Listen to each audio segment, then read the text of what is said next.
Dito, ang sabi ni Idol na buff daw si Silong. Boss Mac, try mo magsilong, ang lakas. So, chinik ko yung patch guys, ayan.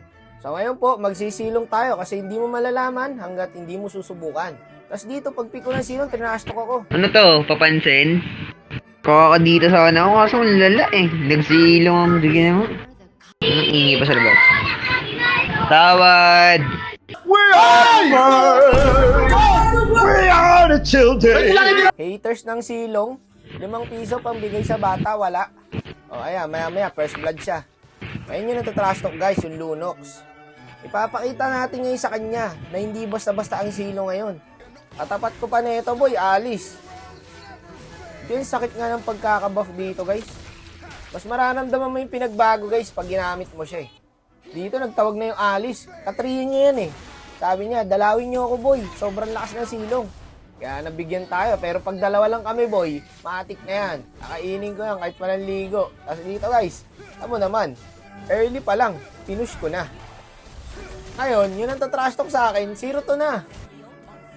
Partida, Lunox pa yan ha. May panakas yan guys.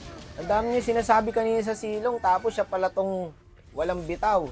Kagi ka, multi pa yung Eve, makatakas na sana ako dun guys.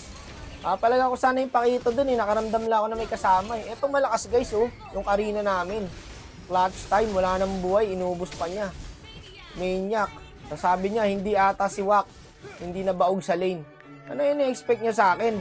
Pro player? Kahit nga pro player, nababaog sa lane eh. May mga bad day talaga tayo guys. Tulad yan Lunox. Yung Lunox hindi na bad day yan eh. Katanga na yan eh. O diba, patay na naman yung Lunox guys. O kunin natin yung atensyon ng kalaban para makuha yung Lord. Ganun ako magsilong. Utak ang ginagamit ko, hindi puso. Hindi kita tatakbuhan basta walang tawagan.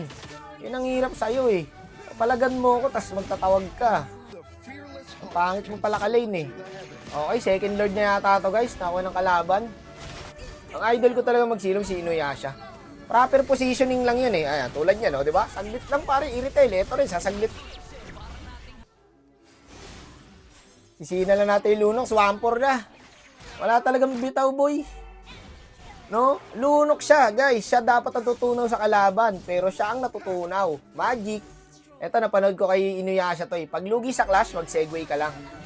Ano guys, so yung pakita walang nagawa, oh. Sa sobrang sakit na silong. Okay, segway lang. Ito yung mga strategy na napapanood ko kay Inuyasha eh. Sayang nga dito, wala akong ulti oh. Sayang guys, 4 seconds. Kung umabot yung ulti ko doon, may kalalagyan yon.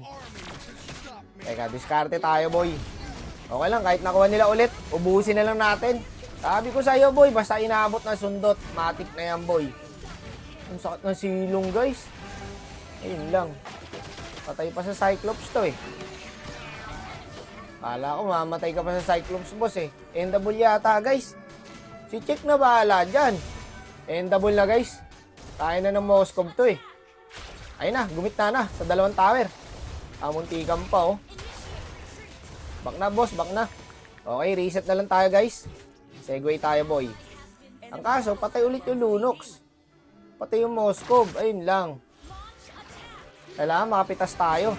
Gabi, akala ko mag-isa lang. May pakito pala. Ayun, sakto ng Nino guys. Papunta na, nice.